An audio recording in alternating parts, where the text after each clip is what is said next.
જય જય ગવી ગુજરાત મિત્રો, ખાસ એક વસ્તુ આપને જણાવવાની છે કે 20મી ઓગસ્ટથી ગુજરાત રાજ્યમાં મતદાર યાદી સંક્ષિપ્ત સુધારણા શરૂ થાય છે અને બૂથ લેવલના BLO અધિકારીશ્રી હાઉસ ટુ હાઉસ સર્વે કરશે અને ફોર્મ પણ ભરશે. એટલે આ ગાળા દરમિયાન મહિલાઓ, દિવ્યાંગો, યુવાનો ખાસ આ કાર્યક્રમમાં સહભાગી થાય અને નામ નોંધણી કરાવે એ ખૂબ અગત્યની વસ્તુ છે. ચૂંટણી પંચની સૂચના અનુસાર 1 જાન્યુઆરી 2025 સુધીમાં જેના 18 વર્ષ પૂરા થયા હોય, કરતા હોય અથવા થવાના હોય એવા મતદારોનો સમાવેશ ખાસ થશે. એટલે યુવા વર્ગ આ ડેડલાઇન અને આ વસ્તુને ખાસ કાળજીથી ધ્યાન રાખી અને પોતાની અરજી સબમિટ કરે. ખાસ તો 29મી ઓક્ટોબરે આ યાદીની પ્રસિદ્ધિ થશે અને 6 જાન્યુઆરીએ આખરી પ્રસિદ્ધિ થશે.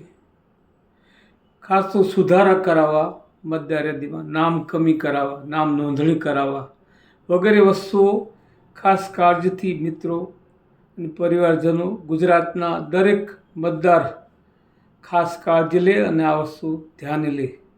મિત્રો, હવે પછી મારે એક વસ્તુ જણાવી છે કે ચૂંટણી દરમિયાન BJPના કાર્યકર તરીકે મને જે અનુભવ થયો છે એ મારે આજે શેર કરું છું વિડીયો દ્વારા.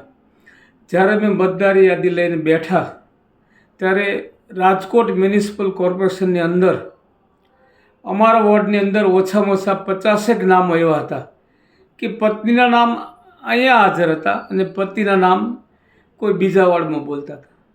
એટલે ખાસ આ વસ્તુની કાળજી રાખી અને જે સંક્ષિપ્ત સુધારણા છે એ સંપૂર્ણ ડેટા સાથે અને સંપૂર્ણ વિગત સાથે સુધારણા થાય એવી ખાસ અપેક્ષા હું રાખું છું. અને આ બાબતે ગુજરાત સરકારનું તંત્ર, ગુજરાત રાજકોટ જિલ્લાનું જે તંત્ર છે, કલેક્ટરશ્રીને અને જે તે અધિકારીશ્રીની મારી ખાસ વિનંતી છે કે જે અમને અનુભવ થયો છે વોર્ડની અંદર એવું શેર કરું છું. એટલે આ એક કાળજી લેવાય એવી સૂચનાઓ આપના સ્તરેથી આપવામાં આવે એવી નમ્ર અરજ છે. જય જય ગરવી ગુજરાત.